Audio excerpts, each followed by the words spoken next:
Selalu ada kemudian sesuatu yang mereka pengen masukkan. Itu seperti itu. Nah, persis kayak Menak juga sama. Ketika Menak itu mengatakan, oh polanya simple, ada orang-orang yang good looking, lalu masuk masjid, dia juga kadang hafiz, lalu kemudian nanti jadi pengurus masjid. Ujungnya dia bilang apa? Karena itulah pengurus masjid harus dari pemerintah. Kan gitu. Itu kan yang mereka pengen kan ya? Jadi pengurus masjid harus dari pemerintah. Lalu kemudian pemerintah yang mengendalikan segala macam, termasuk pengajian, siapa yang dipanggil, siapa yang kemudian bisa ngomong dan segala macam. Oh, kalau gitu kita jadi tahu sekarang ya. Kenapa? Karena mereka selama ini nggak bisa mengendalikan ulama. Karena mereka selama ini nggak bisa mengendalikan orang-orang yang memang bersuara bukan karena uang. Bersuara bukan karena apapun, tapi sesuatu yang mereka yakini. Sesuatu yang mereka yakini benar, yaitu adalah Islam. Dan saya sudah bilang dari awal bahwa sampai hari kiamat, ulama-ulama itu nggak akan bisa mendiamkan kezaliman di depan mata mereka. Ketika mereka kemudian melihat kezaliman, mereka akan bilang bahwa itu adalah sesuatu yang salah. Dan mereka akan mendakwahkan Islam sampai kapanpun, sampai mati. Innama yakhsyallaha min ibadihil ulama. Karena sesungguhnya yang paling takut di antara hamba-hamba Allah adalah para ulama. Dan mereka tidak takut yang lain ketika mereka ingin membicarakan sesuatu yang benar. Nah, maka ini yang tidak bisa dikendalikan, maka kendalikan masjidnya. Maka gimana cara mengenali masjid? Kasih ketakutan pada masyarakat. Hati-hati ada radikalisme di masjid. Radikalisme siapa? Good looking. Hati-hati ada radikalisme di pengajian kantor. Hati-hati ada radikalisme di BUMN. Ujung-ujungnya mereka pengen masukin orang-orang mereka. Ujung-ujungnya mereka pengen mengendalikan orang yang ada di situ. Mereka pengen ambil kemudian segala sesuatu resourcesnya. Ini yang sebenarnya terjadi. Lihat aja. Itu yang terjadi. Apalagi semua yang namanya hal-hal kayak gini, narasi-narasi radikalisme, itu mereka lakukan untuk menakut-nakuti orang, akhirnya mereka pengen sesuatu dari yang ditakut-takuti. Yang paling baru juga. Makanya saya bilang ini saya bahas secara langsung aja. Ada yang bilang, ketua partai tertentu gitu kan ya. Ya antum sudah tahu lah gitu kan ya, partainya apa. Bilang lalu kemudian, dengan ini kami berharap semoga di Sumatera Barat itu mendukung Pancasila.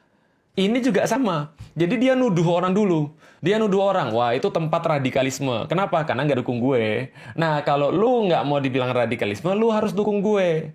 Kalau dukung gue, itu pasti Pancasilais. Tapi kalau lu nggak dukung gue, berarti lu radikalis. Pertanyaannya adalah, apa nggak menak yang radikal? Apa nggak menak yang kemudian perlu untuk belajar lagi? Jangan-jangan selama ini yang dia pelajari, yang dia ketahui tentang Islam itu ternyata tidak pas. Sehingga dia malah menuduh orang-orang yang menerapkan Islam dengan pas itulah orang-orang yang radikal. Ini standarnya apa radikal ini? Apakah standarnya radikal ini karena mendukung 212? Apakah standarnya radikal karena nggak dukung kamu? Apakah standar radikal itu kalau bertentangan dengan kamu? Atau seperti apa? Kamu nggak bisa melawan dengan argumen, lalu kamu bilang orang lain radikal. Kamu kalau diskusi kalah, terus kamu bilang orang lain radikal. Kamu kurang pintar, lalu kemudian yang pintar-pintar kamu bilang radikal.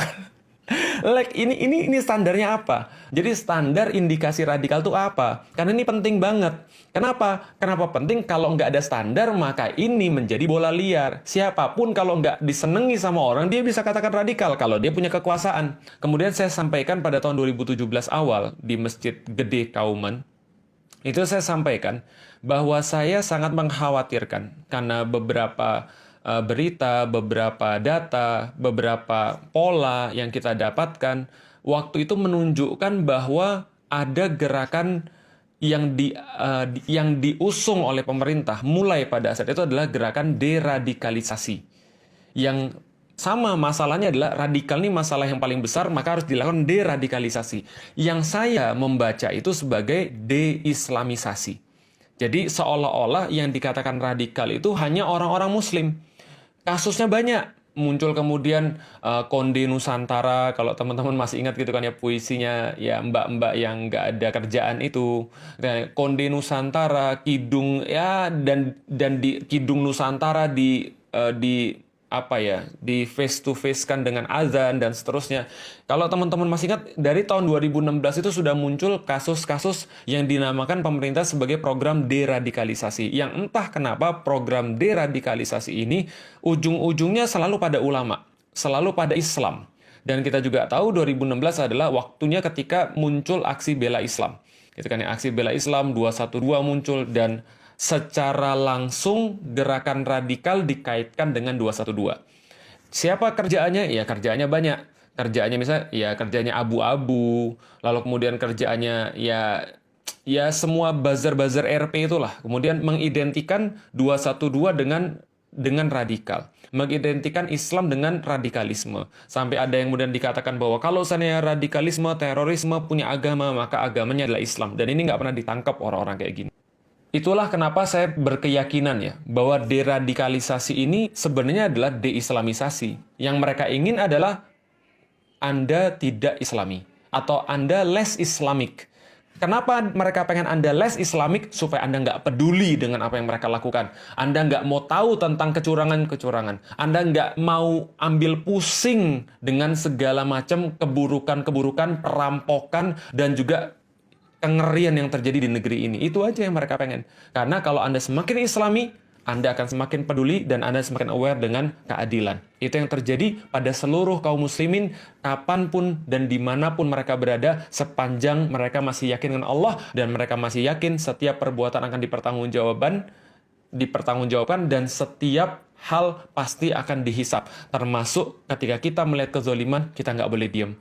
Tapi angkat kepala teman-teman sekalian, kuatkan hati teman-teman sekalian. Dan kalau memang radikalisme itu artinya adalah peduli pada negeri ini, radikalisme itu adalah berarti menjadi seorang hafiz yang good looking lalu meramaikan masjid.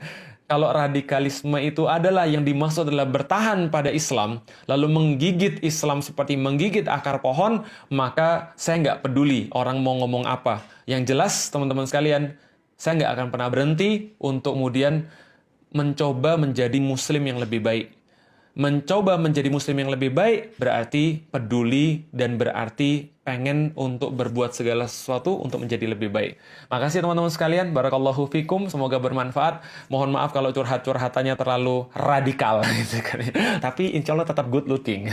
Mudah-mudahan bermanfaat dan kita doakan semoga menak kita itu menjadi orang yang semakin mencintai Islam, nggak bikin gaduh lagi, dan mudah-mudahan beliau legowo untuk mau mempelajari Islam sehingga standar dan indikasi radikal itu menjadi semakin jelas. Kita juga doakan semua orang-orang yang selama ini berkata tidak baik terhadap Islam atau tanpa sadar mereka mengatakan sesuatu yang tidak baik terhadap Islam, mudah-mudahan mereka mau untuk mengetahui Islam lebih dalam karena Islam itu sangat indah dan kita harus mendakwakannya. Makasih teman-teman sekalian. Assalamualaikum warahmatullahi wabarakatuh.